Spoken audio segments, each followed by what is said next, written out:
Hi friends, welcome to my cooking blog. ಇವತ್ತು ಏನು recipe ಅಂತ ಅಡುಗೆ ಮಾಡ್ಕೊತ ನಾನು ತಿಳಿಸ್ಕೊಡ್ತೀನಿ. ಇದು ತುಂಬ ಹೆಲ್ದಿಯಾಗಿರೋ ರೆಸಿಪಿ. ಇದು ಮೇಯ್ನು ವುಮೆನ್ಸಿಗೆ ತುಂಬ ಒಳ್ಳೆಯದು. ಹಾರ್ಮೋನಲ್ ಇಂಬ್ಯಾಲೆನ್ಸ್ ಆಗಿರ್ಬೋದು, PCOD ಪ್ರಾಬ್ಲಮ್ ಇರ್ಬೋದು, ಲೇಟ್ ಪೀರಿಯಡ್ಸು, ಇದೆಲ್ಲ ಪ್ರಾಬ್ಲಮ್ಮು ಮತ್ತು ಹೇರ್ ಫಾಲ್ ಯಾರಿಗಾಗ್ತಾಯಿದೆ ಇದೆಲ್ಲ ಒಂದಕ್ಕೊಂದು ರಿಲೇಟೆಡ್ ಆಗಿರುತ್ತೆ.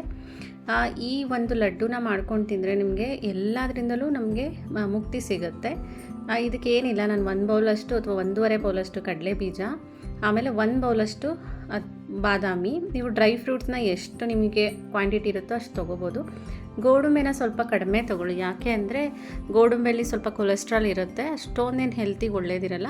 ನೋಡಿ, ಇದು ಪಂಪ್ಕಿನ್ ಸೀಡ್ಸು, ಇದೂ ಅಷ್ಟೇ ನೀವು ಜಾಸ್ತಿ ತೊಗೋಬೋದು. ಪಂಪ್ಕಿನ್ ಸೀಡ್ ನಮ್ಮ ದೇಹಕ್ಕೆ ತುಂಬ ಒಳ್ಳೆಯದು. ಅದರಲ್ಲೂ ಲೇಡೀಸ್ಗೆ ಈ ಬೋನಲ್ಲಿ ಏನಾದರೂ ಪ್ರಾಬ್ಲಮ್ ಇದ್ದರೆ, ಕೈಕಾಲು ನೋವು, ಮಂಡಿ ನೋವು, ಸೊಂಟ ನೋವು ಇರ್ಬೋದು, ಮತ್ತು ಹೇರ್ ಫಾಲ್ ಕೂಡ ಇದು ಬಯೋಟಿನ್ ರಿಚ್ ಆಗಿರೋದ್ರಿಂದ ನಮ್ಮ ಹೇರ್ ಫಾಲ್ ಕೂಡ ಕಡಿಮೆ ಆಗುತ್ತೆ. ಸ್ಕಿನ್ ಹೆಲ್ತಿಗೆ ಒಳ್ಳೆಯದು. ನ್ಯಾಚುರಲ್ ಕೊಲಾಜಿನ್ ನಮಗೆ ಸಿಗುತ್ತೆ ಇದನ್ನೆಲ್ಲ ತಿನ್ನೋದ್ರಿಂದ. ನಾವು ಸುಮ್ಮನೆ ಆರ್ಟಿಫಿಷಿಯಲ್ ಕೊಲಾಜಿನ್ ಪೌಡರ್ ಅವೆಲ್ಲ ತೊಗೊಳೋದಕ್ಕಿಂತ, ಬಯೋಟಿನ್ ಪೌಡರ್ ತೊಗೊಳೋಕ್ಕಿಂತ ಈ ಲಡ್ಡುನ ಮಾಡ್ಕೊಂಡ್ರಾಯ್ತು. ನಾನಿಲ್ಲಿ ಮೇನ್ ಇಂಗ್ರೀಡಿಯೆಂಟ್ಸ್ ಇದು ಫ್ಲ್ಯಾಕ್ಸ್ ಸೀಡ್ಸು, ಅಗಸೆ ಬೀಜ. ಇದನ್ನು ನಾನು ನಿಮ್ಗೆ ಎಷ್ಟು ಬೇಕೋ ಅಷ್ಟು ತೊಗೋಬೋದು. ನಿಮಗೆ ಸೇರಲ್ಲ ಅನ್ನೋರು 1 ಬೌಲು, ಅಥವಾ ಸೇರುತ್ತೆ ನಮಗೆ ಒಳ್ಳೆಯದು ತಿನ್ನೋದಕ್ಕೆ ನಾವು ಇಷ್ಟಪಡ್ತೀವಿ ಅನ್ನೋರು ನಾವು 2 ಬೌಲ್ ತೊಗೋಬೋದು. ನಾನಿಲ್ಲಿ ಇದನ್ನೇ ಜಾಸ್ತಿ ತೊಗೊಂಡಿದ್ದೀನಿ, 2 ಬೌಲು ತೊಗೊಂಡಿದ್ದೀನಿ. ಇದೆಲ್ಲನೂ ಇಂಗ್ರೀಡಿಯೆಂಟ್ಸ್ನ ನಿಧಾನಕ್ಕೆ ಲೋ ಫ್ಲೇಮಲ್ಲಿ ಇದನ್ನು ಫ್ರೈ ಮಾಡ್ಕೊಳ್ಳಿ.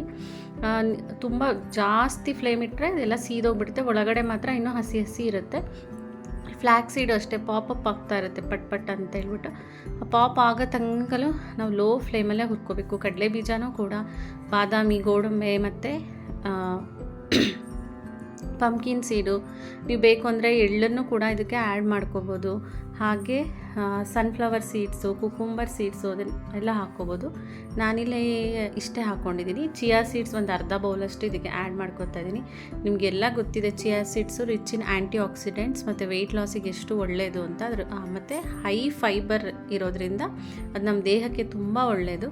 ಹಾಗೆ ಇದೆಲ್ಲ ಫ್ರೈ ಆದಮೇಲೆ ಎಲ್ಲನೂ ಆರಿಸ್ಬೇಕು. ತಣ್ಣಗಾದಮೇಲೆ ಒಂದೊಂದೇ ನೀವು ತರಿಯಾಗಿ ಪೌಡರ್ ಮಾಡ್ಕೊಳ್ಳಿ. ಫ್ಲ್ಯಾಕ್ಸ್ ಸೀಡ್ಸ್ನ ಆದಷ್ಟು ನೀವು ಸಣ್ಣಗೆ ನೈಸಾಗೆ ಪೌಡರ್ ಮಾಡ್ಕೊಳ್ಳಿ, ಇಲ್ಲಾಂದರೆ ಅದೊಂದು ಸ್ವಲ್ಪ ಚೀವ್ ಮಾಡೋದಕ್ಕೆ ಕಷ್ಟ ಆಗುತ್ತೆ. ಇನ್ನು ಬೇರೆ ಡ್ರೈ ಫ್ರೂಟ್ಸ್ ಎಲ್ಲ ಸ್ವಲ್ಪ ತರಿಯಾಗಿಯೇ ಪೌಡರ್ ಮಾಡ್ಕೊಳ್ಳಿ. ಎಲ್ಲನೂ ನೈಸಾಗಿ ಪೌಡರ್ ಆದಮೇಲೆ ಎಲ್ಲ ಒಂದು ಬೇಸನ್ಗೆ ಹಾಕ್ಕೊಂಡು ಒಂದು ಬೌಲ್ಗೆ ನೋಡಿ, ನಾನಿಲ್ಲಿ ಎಲ್ಲನೂ ಚಿಯಾ ಸೀಡ್ಸ್ ಎಲ್ಲನೂ ಸಪ್ರೇಟಾಗಿ ಪೌಡರ್ ಮಾಡ್ಕೋಬೇಕು. ಯಾಕಂದರೆ ಒಂದೊಂದು ಇಂಗ್ರೀಡಿಯೆಂಟು ಬೇಗ ಪೌಡರ್ ಆಗುತ್ತೆ, ಒಂದೊಂದು ಲೇಟಾಗಿ ಪೌಡರ್ ಆಗುತ್ತೆ, ಅದಕ್ಕೋಸ್ಕರ.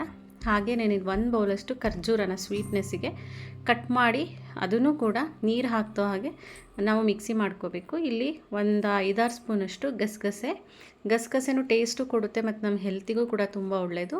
ನಮಗೆ ಅರ್ಧ ಬಟ್ಲಷ್ಟು ಕೊಬ್ಬರಿ. ನಾನಿಲ್ಲಿ ಕೊಬ್ಬರಿ ಕಮ್ಮಿ ತೊಗೋತಾ ಇದ್ದೀನಿ, ಯಾಕಂದರೆ ಅದು ಲೈಫು ತುಂಬ ದಿನ ಇರಲಿ ಅಂತೇಳ್ಬಿಟ್ಟು. ಹಾಗೆ ಅವನ್ನೆಲ್ಲ ಫ್ರೈ ಮಾಡ್ಕೊಂಡ್ಮೇಲೆ ನಾನಿಲ್ಲಿ 1 ಬೌಲಷ್ಟು ಬೆಲ್ಲ ತೊಗೊಂಡಿದ್ದೀನಿ. ಅದಕ್ಕೆ 1 ಬೌಲಷ್ಟು ಅಥವಾ 1.5 ಬೌಲಷ್ಟು ನೀರನ್ನು ಹಾಕ್ಕೊಂಡು ಅದನ್ನು ಮೆಲ್ಟ್ ಮಾಡ್ಕೊಳ್ಳಿ. ತುಂಬ ನೀರು ಮಾಡ್ಕೋಬೇಡಿ, ಯಾಕಂದರೆ ಲಡ್ಡು ತುಂಬ ದಿನ ಇರೋದಿಲ್ಲ. ನಿಮಗೆ ಎಷ್ಟು ಬೇಕೋ ಅಷ್ಟು ನೋಡಿಕೊಂಡು, ಕ್ವಾಂಟಿಟಿ ನೋಡ್ಕೊಂಡು ನಾವು ನೀರು ಹಾಕಿ ಅದನ್ನೆಲ್ಲ ಫುಲ್ಲು ಮೆಲ್ಟ್ ಆಗೋ ಹತ್ರಕ್ಕೆ ಬಂದಾಗ ನಾವೇನು ಮಾಡಬೇಕು, ಆ ಖರ್ಜೂರನ ಪೇಸ್ಟ್ ಮಾಡ್ಕೊಂಡಿರ್ತೀವಲ್ಲ ಅದನ್ನು ಇದಕ್ಕೇ ಹಾಕ್ಕೊಡಿ. ಮೆಲ್ಟ್ ಆದಮೇಲೆ ಆವಾಗ ಖರ್ಜೂರ ಕೂಡ ಸಾಫ್ಟಾಗಿ ಚೆನ್ನಾಗಿ ಬೆಂದ್ಕೊಳ್ಳುತ್ತೆ. ಈ ಲಡ್ಡುನ ನಾವು ಡೈಲಿ ಒಂದೊಂದು ಲಡ್ಡು ತಿನ್ಕೊಂಬಂದರೆ ನಮಗೆ ಲೇಡೀಸ್ಗೆ ಎಕ್ಸ್ಪೆಷಲಿ ಆಫ್ಟರ್ 40 ಆಗ್ತಿದ್ದ ಹಾಗೆ ನಮಗೆ ಮೆನೋಪಾಸ್ ಸ್ಟೇಜ್ ಹತ್ತಿರ ಬಂದಂಗೆ ಹಾರ್ಮೋನಲ್ ವೇರಿಯೇಷನ್ಸ್ ಆಗಿಬಿಟ್ಟು ಇರಿಟೇಷನ್ ಆಗೋದು, ಬೇಗ ಕೋಪ ಬರೋದು, ಹೇರ್ ಫಾಲ್ ಆಗೋದು, ಸ್ಕಿನ್ ಡಲ್ನೆಸ್ ಆಗೋದು, ಪಿಗ್ಮೆಂಟೇಷನ್ ಆಗೋದು, ಅದೆಲ್ಲ ಆಗ್ತಾ ಇರುತ್ತೆ. ಅದೆಲ್ಲನೂ ಆದಷ್ಟು ಕಡಿಮೆ ಆಗುತ್ತೆ ನ್ಯಾಚುರಲ್ ವೇ ಆಗಿ. ಇದ್ರ ಜೊತೆಗೆ ನಾವು ವಾಕು, ಸ್ವಲ್ಪ ಮೆಡಿಟೇಷನು ಅವೆಲ್ಲ ನಾವು ಪ್ರಾಕ್ಟೀಸ್ ಮಾಡ್ಕೋಬೇಕಾಗತ್ತೆ. ಯೋಗ ಅದೆಲ್ಲ ಮಾಡ್ತಾಯಿದ್ರೆ ನಮ್ಮ ಬಾಡಿ ಮತ್ತು ಮೈಂಡ್ ಎರಡೂ ಫಿಟ್ಟಾಗಿರುತ್ತೆ. ಈ ಫ್ಲ್ಯಾಕ್ಸ್ ಸೀಡ್ಸ್ನ ನಾವು ಎಷ್ಟು ನಮಗೆ ಆಹಾರದಲ್ಲಿ ತೊಗೊಳ್ತೀವೋ ಅಷ್ಟು ನಮ್ಮ ಹೆಲ್ತು, ಹಾರ್ಮೋನಲ್ ಇಂಬ್ಯಾಲೆನ್ಸ್ ಎಲ್ಲ ಕಡಿಮೆ ಆಗಿಬಿಟ್ಟು ನಮ್ಮ ಹೆಲ್ತ್ ತುಂಬ ಚೆನ್ನಾಗಿ ಇಂಪ್ರೂವ್ ಆಗುತ್ತೆ. ಹೇರ್ ಕೂಡ ಅಷ್ಟೇ ತುಂಬ ಬೇಗ ಹೇರ್ ಫಾಲ್ ಕಡಿಮೆ ಆಗಿಬಿಟ್ಟು ಹೇರ್ ರೀಗ್ರೋತ್ ಆಗುತ್ತೆ. ಹಾಗೆ ನಾವು ಹೇರ್ ಕಂಡೀಷ್ನಿಂಗ್ ಮಾಡ್ಕೊಳ್ಳೋದು, ಹೇರ್ ಆಯಿಲಿಂಗ್ ಮಾಡ್ಕೊಳ್ಳೋದು, ಆ ಥರನ ಕೇರ್ ಮಾಡಬೇಕು.